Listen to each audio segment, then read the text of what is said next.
रुको रुको, ऐसे नहीं, शुरू से दिखाता हूँ। আসসালামু আলাইকুম ওয়া রাহমাতুল্লাহি ওয়া বারাকাতুহু। Welcome to my channel. আশা করি আল্লাহর রহমতে আপনারা সবাই ভালো আছেন। আমিও আলহামদুলিল্লাহ ভালো আছি। আজকের ভিডিওটি একটু বিশেষ, কারণ আজ আমরা কয়েকজন মাদ্রাসার ছাত্র মিলে ঘুরতে বের হয়েছি, আর আমাদের সঙ্গে আমাদের প্রিয় হুজুরও আছেন। আজকের আমাদের গন্তব্য বাংলাদেশের অন্যতম সুন্দর পর্যটন স্থান জাফলং। তো চলুন দেখে আসি জাফলং এর অসাধারণ প্রাকৃতিক সৌন্দর্য।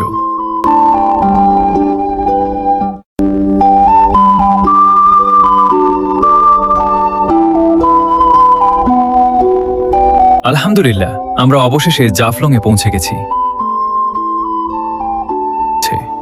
এখন আমরা সিঁড়ি দিয়ে নিচের দিকে নামছি। সত্যি বলতে দৃশ্যটা সামনে থেকে যতটা সুন্দর, ক্যামেরায় সেটা পুরোপুরি ধারণ করা কঠিন। এই প্রকৃতির সৌন্দর্য দেখলে মনে হয় আল্লাহ তাআলা কত সুন্দরভাবে এই পৃথিবী সৃষ্টি করেছেন। নিচে নামার সঙ্গে সঙ্গে সামনে দেখা যাচ্ছে পাহাড়, স্বচ্ছ পানি আর সাদা সাদা পাথর।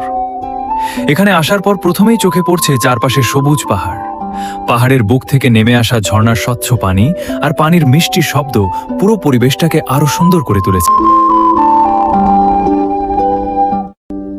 জাফলং এর পাহাড়, ঝর্ণা আর সাদা পাথরের সৌন্দর্য উপভোগ করার পর আলহামদুলিল্লাহ আজকের ভ্রমণটা ছিল প্রকৃতির সৌন্দর্য, আনন্দ এবং সুন্দর কিছু স্মৃতিতে ভরপুর।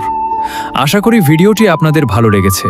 ভালো লাগলে লাইক, কমেন্ট ও শেয়ার করবেন এবং এমন আরও ভ্রমণের ভিডিও পেতে আমার চ্যানেলটি সাবস্ক্রাইব করে সঙ্গে থাকবেন। আজকের মতো এখানেই বিদায় নিচ্ছি। আল্লাহ হাফেজ।